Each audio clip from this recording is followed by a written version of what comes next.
এবং প্রিয় এলাকাবাসী, আল্লাহ পাক রব্বুল আলামিনের শুকরিয়া আদায় করি। আল্লাহর দ্বীনের কথা বলার অপরাধে, আল্লাহর দ্বীনের বিজয়ের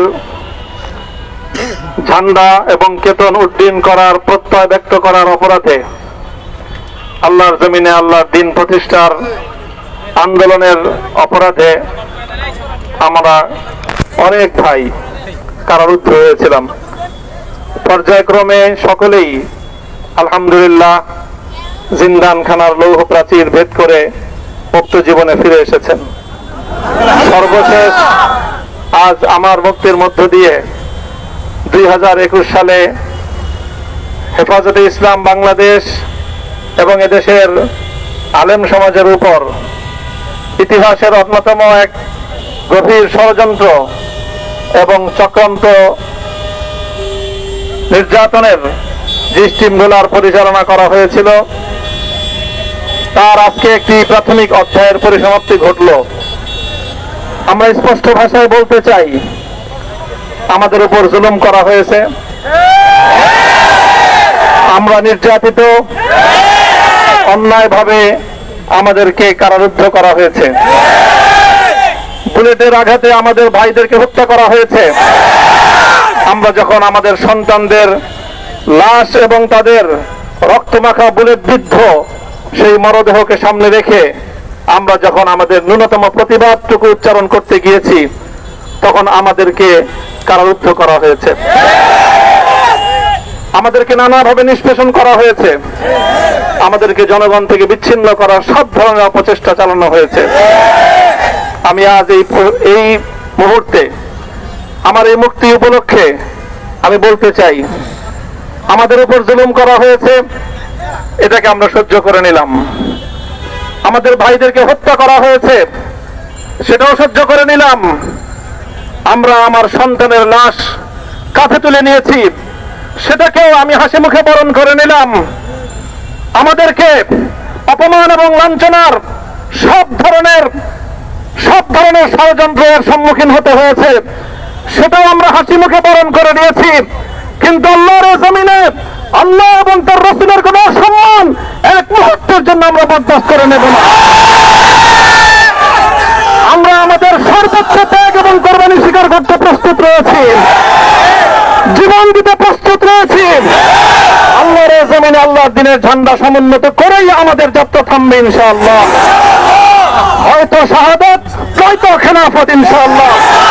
আল্লাহর জমিনে খেলাফত প্রতিষ্ঠার যে আওয়াজ পৃথিবীর দিকে দিকে উচ্চারিত হচ্ছে, সে আওয়াজ বাংলার জমিনে খেলাফতের এই আন্দোলনকে চূড়ান্ত গন্তব্যে পৌঁছাবে ইনশাআল্লাহ।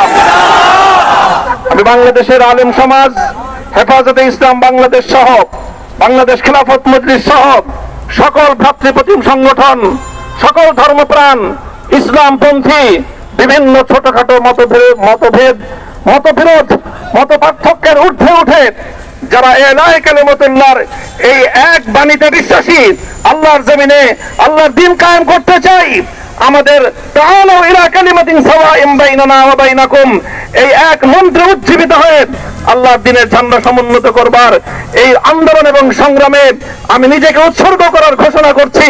এবং আমার সকল ভাইদেরকে, আমি সকল উলামায়ে কেরামকে এবং ধর্মপ্রাণ মুসলমানদেরকে, ইসলামী নেতৃত্বকে ঐক্যবদ্ধভাবে এই সংগ্রামের ঝান্ডা সমুন্নত করবার, ধারণ করবার আহ্বান জানাচ্ছি। এবং আপনাদের সকলকে আবার শুকরিয়া জ্ঞাপন করছি যে আজকে আপনারা এভাবে আমাকে উৎসাহিত করেছেন, উজ্জীবিত করেছেন। আল্লাহ পাক আপনাদের সকলকে উত্তম বিনিময় দান করুন। আমিন। প্রিয় ভাইরা,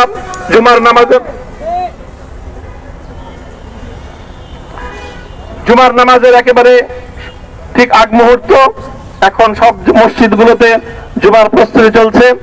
আমরা এখন এখানে খুব সংক্ষিপ্ত দোয়ার মাধ্যমে আমাদের আজকের এই প্রোগ্রামের সমাপ্তি ঘোষণা করব।